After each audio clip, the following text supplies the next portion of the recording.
Okay, so next, I brought my little torso dummy out here. You can use a big, like a couch pillow or 2 pillows from your bed, preferably long ones. But you can tape, not tape them, but you can belt them together. You can tie them together with a belt. Some of you out there do have a grappling dummy, and that's great. They're even easy to make, by the way. But I'm going to use him not in the way that we often do, which is for top control, but I'm going to put him in my guard. All right, and even though he doesn't have arms, that doesn't matter. Because what I'm doing is I'm keeping his head down and I'm practicing squeezing and squeezing this way as well as this way, as well as this way. And I think of getting an underhook and I'm here. And now what I'm gonna do is I'm gonna practice as if he had arms. I'm gonna go through the motions of my favorite finishes. Like if I'm here, imagine he put his hands here, and I bring his hands to the floor, and then I sit up, reach across, lock my kimura, scoot out, set my leg over, I scoot my hips out, and then I'm just working the motion, all right?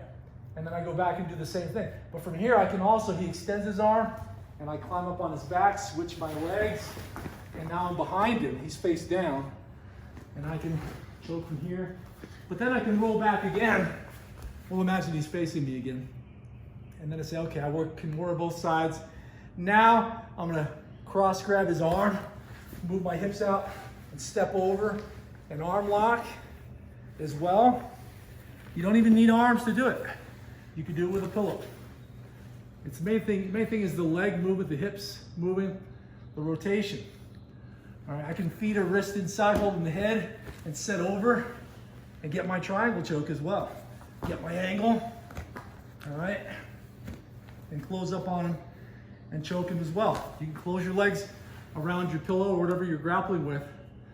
To me, looking at someone do this is sort of reminiscent of what cats do when you give them a toy mouse to play with. They'll lie down and they'll put it in their guard and we'll kind of scratch it. But it's a lot like that. You're basically taking a play toy and getting on the ground and working against it, squeezing on it, hitting it, whatever you want to do. That follows your good jiu-jitsu technique, wrestling and MMA technique. So from here again, now I use my underhook, hips out, arm across, and then I'm here for an arm triangle. His arm is across. You have to visualize this. It takes a little bit of imagination, but that's good for you. You're thinking about what has to be there in a certain place for you to get what you're going for. So we looked at several key finishes, the ones you do them all the time, and you gotta always maintain them. You got your kimura, hand on the floor. I sit up, reach around, pressure on the shoulder, hips out, set the leg over, turn my shoulders, I'm blocking it here. You can train those finer points when you have a grappling dummy as a partner, because they'll sit there as long as you want to work. They don't ever get tired, they don't ever get bored. They don't ever need to take a turn. You always get to be the one doing it. It's all about you getting to practice. And then from here, close guard, and then I cross grip, hips out, hand on the shoulder, step over. I pull the arm across, squeeze my legs. I've got the arm lock here. Then, we're here again. I'm holding the head, or I can have both wrists, but I push the wrist through and set my leg over the shoulder. Get a leg diamond here, hips up across to get the arm across, then rotate. Get your angle, close up your triangle, and this is about strength, because a lot of people, they will burn out their legs finishing a triangle because you have to work the endurance and squeeze and pull. And if I want a tougher triangle, I'll just grab a larger part of this dummy and try to close it.